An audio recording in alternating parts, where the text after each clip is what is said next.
69वां प्रकरण। यूके में सनातन संस्कृति परिषद की स्थापना। प्रथम प्रवास में ही यूके में गुरुदेव के कार्यक्रमों की सर्वत्र धूम मच गई। अंतरंग भक्तों की टोली का भी विशाल स्वरूप होता चला गया। इनमें सीताराम रत्न, सर्विस, कृष्णा सेंग, Naresh Raj Vadehra, Vijay, Veermati, Premchand Sood, Harivansh, Kulbhushan Joshi, Jodharam Vashisht, Chanda Ramesh Marwaha, Santosh Jayaprakash, doctor Bakshi, OP Dutt, Baldev Bhardwaj, BN Chhibber, Lakhan Pal, Lajja Sharma, doctor Beri, Shrimati Malti, BN Mehta, B Das, Malcolm, Champatlal Jain, Tara Jain, Meena, Chandrabhushan Juneja, Roshanlal Gupta, Harmesh Sharma उल्लेख्य हैं। अब इस मंडली ने योजना बनाई कि गुरुदेव के विचारों को स्थायी रूप से संजो कर रखा जाए। इसके लिए सबने मिलकर एक मीटिंग बुलाई। मीटिंग में गुरुदेव के संरक्षण में एक संस्था बना दी गई। इस संस्था का नाम रखा गया सनातन संस्कृति परिषद। इस मीटिंग में निम्न प्रस्ताव पारित किए गए। गुरुदेव के विचारों से संबंधित एक मासिक पत्रिका का संचालन किया जाए। इस पत्रिका की सामग्री हिंदी तथा अंग्रेजी दोनों भाषाओं में हो। भारत में गुरुदेव द्वारा संचालित भारतीय संस्कृति सेवा संघ से संबंध स्थापित करके पत्रिका की प्रिंटिंग वहीं भारत में की जाए। यूके से एचएस जोशी संपादक के रूप में और सह संपादक जेएम कौशल नियुक्त किए गए। भारत में स्वामी विश्व भारती जी को संपादिका के रूप में स्वीकार किया गया। इस पत्रिका का नाम आलोक रखा गया। गुरुदेव ने इस संस्था और पत्रिका का उद्देश्य बताते हुए कहा, विज्ञान को अध्यात्म की भाषा से युक्त करना चाहिए। जगत में आनंद की अभिव्यक्ति के लिए चितात्मक ज्ञान का प्रकाश परमावश्यक है। ज्ञान चेतन का धर्म होने से नित्य तथा सनातन है। संस्कृति के अन्वेषक ऋषियों ने ज्ञान को अपौरुषेयी माना है। अतः सनातन संस्कृति परिषद का प्रयोजन ज्ञानालोक के द्वारा सच्चिदानंद घन को सर्वत्र फैलाना है। जून 1973 में आलोक नामक पत्रिका का प्रथम अंक प्रकाशित किया गया। मानस चतुर्शती के उपलक्ष्य में तुलसी विशेषांक भी निकाला गया। परंतु आलोक पत्रिका के रजिस्ट्रेशन के समय जब यह पता चला कि आलोक नाम से भारत में एक अन्य पत्रिका भी प्रकाशित हो रही है, तो आलोक का नाम दिव्यालोक में रूपांतरित कर दिया गया, जो आज भी इसी नाम से प्रकाशित हो रही है। इसके साथ ही इस मीटिंग में यह विचार भी किया गया कि भारत में एक ऐसा स्थायी स्थान भी होना चाहिए जहां पर यूके तथा अन्य स्थानों के जिज्ञासु साधक रहकर गुरुदेव के सानिध्य में ध्यान साधना कर सके। गुरुदेव को यूके का 6 महीने का वीजा मिला था, परंतु भक्तों ने उसे 11 महीने में परिवर्तित करवा लिया। अब सनातन संस्कृति परिषद के अंतर्गत यूके में विभिन्न प्रकार से कार्य किए जाने लगे। 70वां प्रकरण। भूली बिसरी यादें। यूके के फिजाओं में आज भी एक महायोगी की बहुत सी ऐसी बातें बिखरी पड़ी है जो भूली बिसरी यादों की तरह धूमिल सी तो है, परंतु मिटी नहीं है। काल चक्र की कलना में इतिहास सदैव जीवित रहता है। सुंदर भविष्य के निर्माण हेतु वर्तमान को संवारने में आदर्श युक्त इतिहास की सार्थकता सिद्ध होती है। प्रथम प्रवास में ही यूके की ऐतिहासिक पृष्ठभूमि पर गुरुदेव ने कुछ ऐसा अंकित कर दिया जिसने वहां की संस्कृति सभ्यता को एक आध्यात्मिक आधार दे दिया। उन दिनों बर्मिंघम के सभी स्कूलों में धार्मिक शिक्षा एक अनिवार्य विषय था, जिसमें केवल ईसाई धर्म का सिलेबस पढ़ाया जाता था। सरकार ने प्रवासियों की भी मांग पर भारतीय विद्यार्थियों के लिए हिंदू धर्म को पढ़ाने की योजना बनाई। हिंदू धर्म के संपूर्ण अंगों से संबंधित एक समुचित सिलेबस तैयार करने के लिए वहां के शिक्षा विभाग में किसी विशेषज्ञ के सहयोग की मांग हुई। भारत से आए अपूर्व विद्वान ब्रह्मर्षि विश्वात्मा बावरा जी महाराज की प्रखर प्रज्ञा की चहुं ओर व्याप्त ख्याति से चमत्कृत हो वहां के शिक्षा विभाग के मुख्याधिकारी मिस्टर नाइट ने आपसे मिलने की इच्छा प्रकट की। मिस्टर नाइट बर्मिंघम के गीता मंदिर के अध्यक्ष पुरुषोत्तम भारद्वाज तथा उपाध्यक्ष मालती बिंद्रा को साथ लेकर गुरुदेव के पास पहुंचे। यह 24 जुलाई 1973 का दिन था।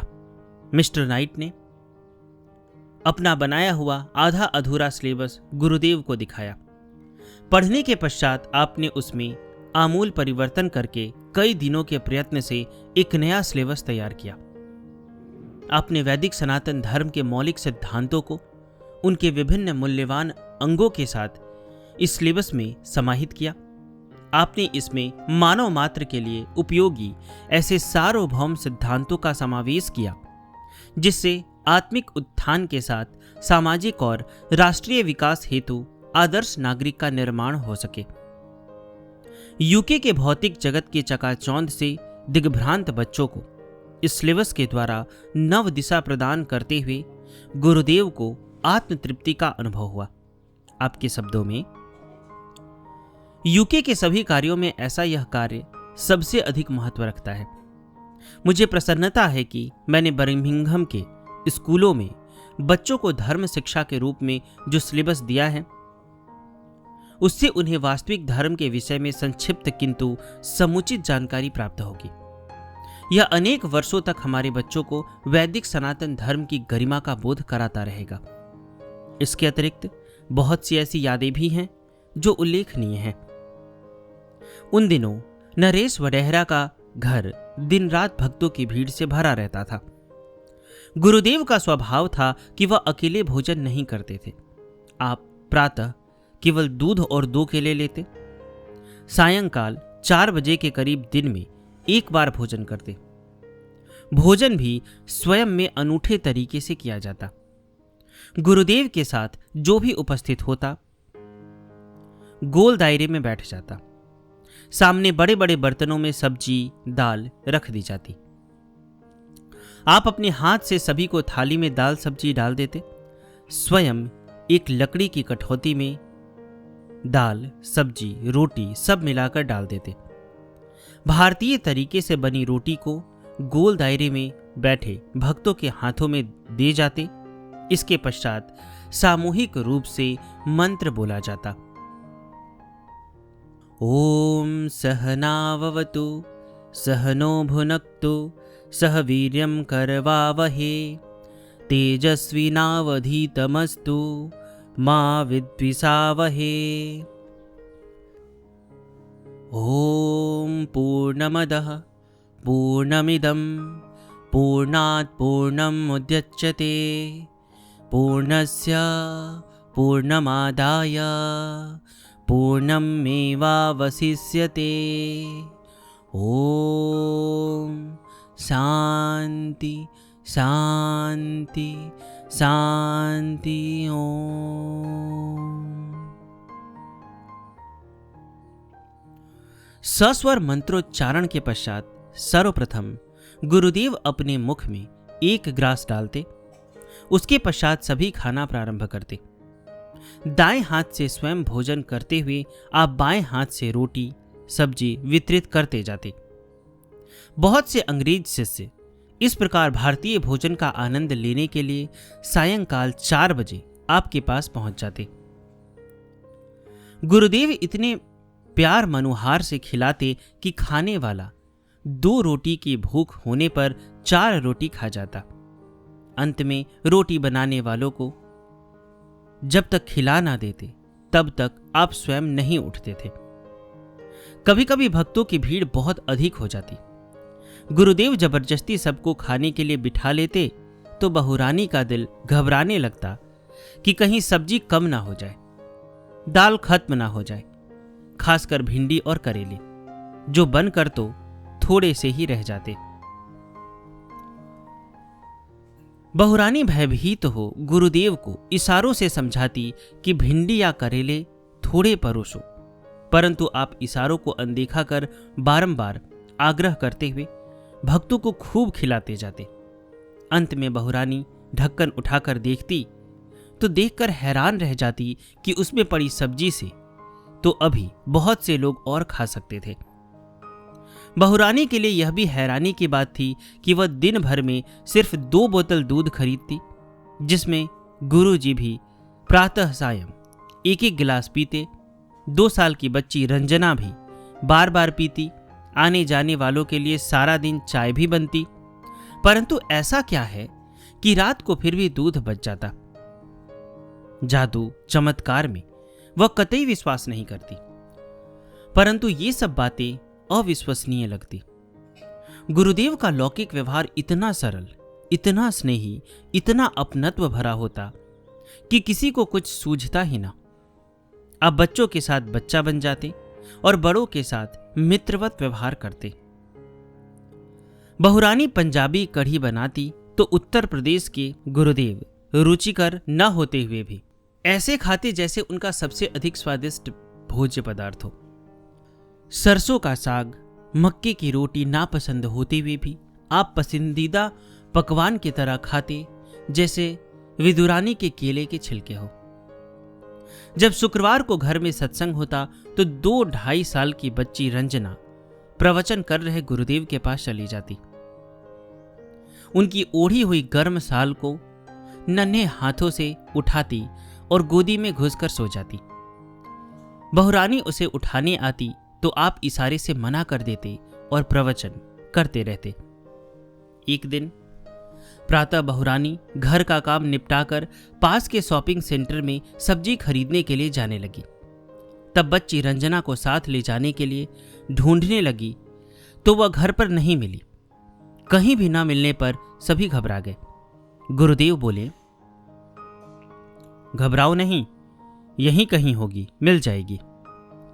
आपके कहने पर कुछ चिंतित सी बहुरानी घर से बाहर निकलकर सड़क पार कर जो ही सब्जी वालों की दुकान पर पहुंची तो देखा बच्ची दुकानदार के पास खड़ी है। हाथ में छोटी सी खिलौना टोकरी है। दुकानदार ने बताया, यह अकेली ही आ गई और कहने लगी, स्वामी जी 2 बनाना दे दो, स्वामी जी के लिए 2 केले दे दो। और मैंने इसे 2 केले दे दिए।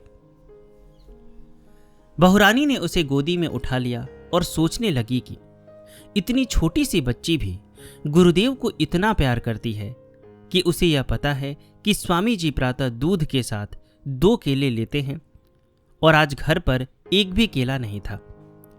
हैरानी की बात तो यह थी कि इतनी चौड़ी सड़क पार करके यह 2.5 साल की बच्ची यहां तक कैसे पहुंची। आध्यात्मिक प्रेम की अलौकिक तरंगे इतनी सूक्ष्म गति से वायुमंडल में तैरती है कि कब स्पर्श में आए व्यक्ति को सराबोर कर दे, कुछ कह नहीं सकते।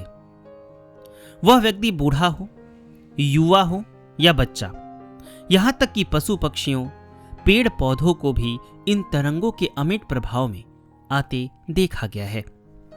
भक्तों के द्वारा गुरुदेव का 6 महीने का वीजा तो बढ़वा लिया गया था। प्रसन्नता के साथ साथ नरेश वडेहरा के लिए एक चिंतनीय विषय यह हो गया कि जहां वह नौकरी करते थे उसकी समय सीमा समाप्त होने को थी। अतः यह दंपत्ति चिंतातुर था। पति पत्नी भूल गए कि संकल्प सिद्ध महायोगी गुरुदेव दुख निवारण हेतु उनके अंग संग हैं। समाचार पत्र में निकली अनेक कंपनियों की नौकरी में से एक पर इशारा करके गुरुदेव ने नरेश जी को कहा, बेटा इस कंपनी में फॉर्म भर दो।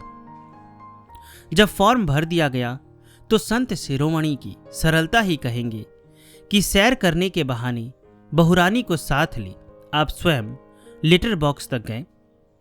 लिफाफा अपने हाथों से बॉक्स में डाला। परिणामतः नरेश जी को उसी कंपनी में नौकरी मिल गई। अच्छे वेतन के साथ कार आदि की सुविधा भी मिली।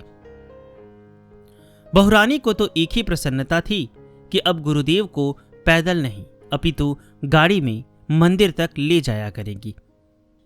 तेरी वस्तु तेरे अर्पण। इसी भावना से बहुरानी गुरुदेव की कृपा से प्रातः प्रत्येक साधन सामग्री को उन्हीं के लिए प्रयोग करने की भावना रखती। संभवतः इसे ही भक्ति, समर्पण अथवा पुनीत प्रेम कहते हैं। गुरुदेव योग प्रशिक्षण की कक्षाओं में प्रातः योग साधना सिखाते और सायंकाल योग दर्शन पर शास्त्र सम्मत और अनुभूत विचार देते।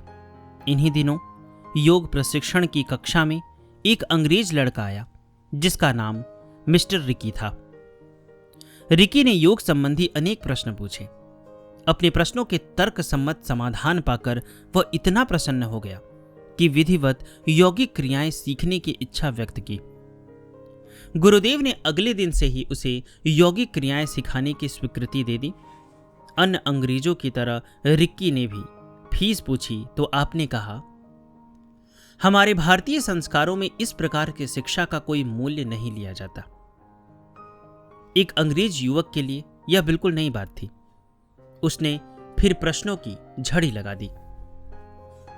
आपने प्रश्नों के उत्तर में उसे जीवन का उद्देश्य समझाया।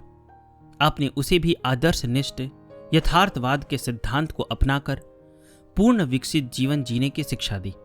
आपने बताया, वर्तमान का यथार्थ अतीत के आदर्श की ही एक अवस्था विशेष होता है। भविष्य भी वर्तमान की ही एक अवस्था विशेष है। मनुष्य के सामने यदि अतीत का कोई आदर्श नहीं हो तो वह विकास नहीं कर सकता। आदर्श के अभाव में जीवन का उत्कर्ष नहीं हो सकता। मनुष्य के सामने यदि कोई आदर्श न हो तो वह उठकर खड़ा भी नहीं हो सकता। गीता में कहा है, श्रेष्ठ पुरुष जैसा आचरण करते हैं अन्य लोग भी वैसा ही अनुकरण करते हैं। आपने यह भी कहा, एक बात याद रखो, मनुष्य जो साधना करता है वह मनुष्य ही बने रहने के लिए नहीं करता। मनुष्य परमात्मा बनने के लिए परमात्मा की भावना करता है, उसको याद करता है, उसका ध्यान करता है। अतीत को देखते हुए ही यह बोध होता है कि हमें वर्तमान में किसे ग्रहण करना है, किसको अपनाना है और किसे छोड़ना है। अतीत में हुए श्री राम हमारे लिए आदर्श हैं, परंतु रावण का चरित्र त्याज्य है। मनुष्य जीवन में आदर्श की बहुत महिमा है। आदर्श को ध्यान में रखते हुए वर्तमान में मिले हुए साधनों का सदुपयोग करना चाहिए। इससे सुंदर भविष्य का निर्माण स्वतः होता चला जाएगा और जीवन आनंदमय बन जाएगा। आनंद की अनुभूति से भरा जीवन ही निर्वाण कहलाता है। वाण का अभिप्राय है दुख, निर्वाण का अर्थ है दुख से रहित अवस्था। जहां दुख का सर्वथा अभाव हो, ऐसा अक्षय आनंद जीते जी प्राप्त किया जा सकता है। प्राचीन ऋषि मुनियों द्वारा प्रदत्त योग साधना के अभ्यास से तुम स्वयं को जान सकते हो। आत्म अनुसंधान करते हुए परम आनंद को प्राप्त कर सकते हो। मिस्टर रिकी लगभग 4 महीने तक आपके पास योग साधना सीखता रहा। गुरुदेव ने उसका नाम रिकी से ऋषि रख दिया। ऋषि लंदन से लगभग 170 मील दूर यूके के पश्चिमी क्षेत्र लाइम रेगिस का रहने वाला था। उसने यूके के अंग्रेज लोगों में गुरुदेव के अनेक बड़े बड़े कार्यक्रम आयोजित करवाए। ऋषि की शादी कैथी नाम की एक कैनेडियन लड़की से हो गई। कैथी का नाम बदलकर गुरुदेव ने ऋचा रख दिया। ऋषि और ऋचा दोनों ही श्री चरणों के अनन्य अनुयायी बन गए। यह दंपत्ति भारतीय गृहस्थ आश्रम के आदर्श जीवन को जीने लगा। दोनों पति पत्नी ने अपने जीवन का लक्ष्य गुरुदेव के मिशन के उद्देश्य को प्रसारित करने का बना लिया। उनके साथ अनेक अंग्रेज युवकों की टोली भी सहयोग देने लगी। गुरुदेव भी इन दोनों को बेटे और बहू का प्यार देने लगे। एक बार ऋषि के साथ भी ऐसी ही घटना घटी जो भूली बिसरी बातों में सम्मिलित की जा सकती है।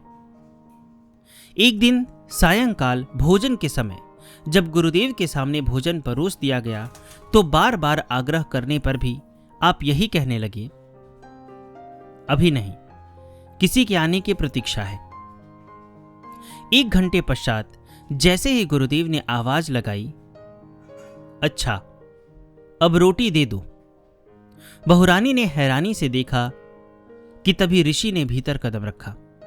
ऋषि ने आश्चर्ययुक्त प्रसन्नता से कहा, ओ स्वामी जी, मैं घर से सोचकर चला था कि आज आपके साथ भोजन करूंगा, परंतु भयभीत था कि आप तो 4 बजे ही भोजन कर लेते हैं।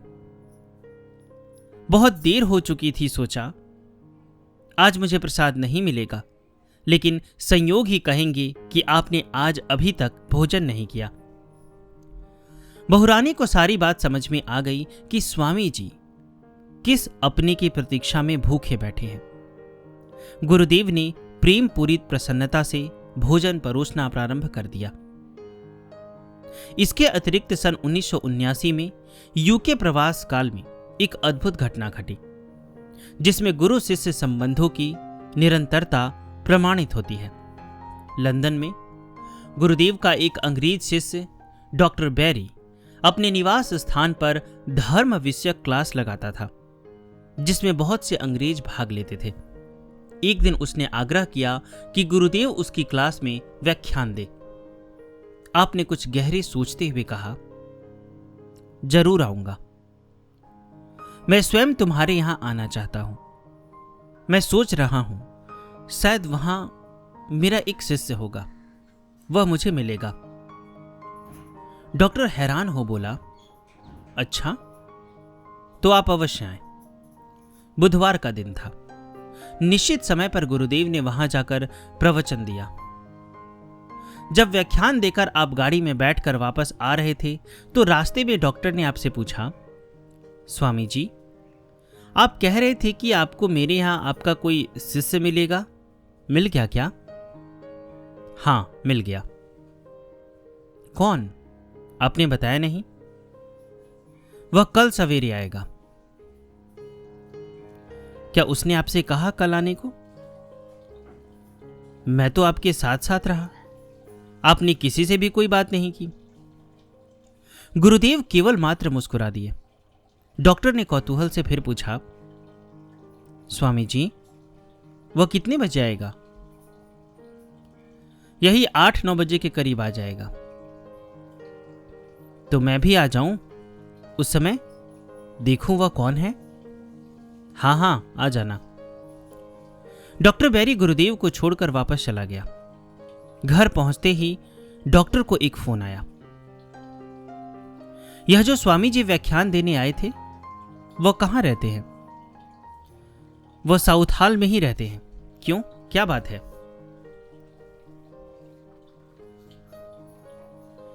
मैं उन्हें मिलना चाहता हूं, मेरे पास ही आ जाना। मैंने भी सुबह 8 बजे उनके पास जाना है, इकट्ठे चलेंगे। दूसरे दिन दोनों सुबह 9 बजे स्वामी जी के पास पहुंच गए। गुरुदेव ने डॉक्टर के साथ आए उस अजनबी व्यक्ति को कहा, अच्छा तुम आ गए। वह कुछ समझा नहीं। अब डॉक्टर ने हैरानी से इधर उधर देखा और पूछा, स्वामी जी, जिसके बारे में कल आप बता रहे थे, वह यहां आ गया है क्या? हां। वह इधर उधर देखने लगा और पूछा, कहां? तुम्हारे साथ। डॉक्टर हैरानी से कभी उस व्यक्ति को तो कभी गुरुदेव को देखने लगा और देखता ही रह गया। वह व्यक्ति, जिसका नाम मैल्कम हैरिसन था, गुरुदेव का अनन्य शिष्य बन गया। पूर्व जन्म की प्रगाढ़ प्रीति और आध्यात्मिक संस्कार ही कहेंगे कि वह श्री चरणों में समर्पित हो गया। मैल्कम, ऋषि और ऋचा ने बहुत से योग शिविरों का आयोजन किया, जिससे अंग्रेज समुदाय खूब लाभान्वित हुआ। इस दंपत्ति ने गुरुदेव को अपने घर पर कुछ दिन रहने का आमंत्रण भी दिया। आपने आगामी वर्ष यूके के दूसरे प्रवास में अवश्य में आने का वचन दिया। यूके के शहरों के विभिन्न चर्चों में भी गुरुदेव के प्रवचन होते रहे। वहां आपका मुख्य संदेश था, धर्म माना नहीं जाता, धर्म जाना जाता है। वह अंधविश्वास का नहीं, बोध का विषय है। धर्म केवल मात्र आस्था का नहीं, अपितु शोध का विषय है। आपने कहा, जो मैं सिखाता हूं वह वैदिक विज्ञान का रास्ता है। यदि आप वैदिक विज्ञान के अनुसार अपना जीवन जीते हैं तो इसी जीवन में अनंत आनंद की अनुभूति कर सकते हैं।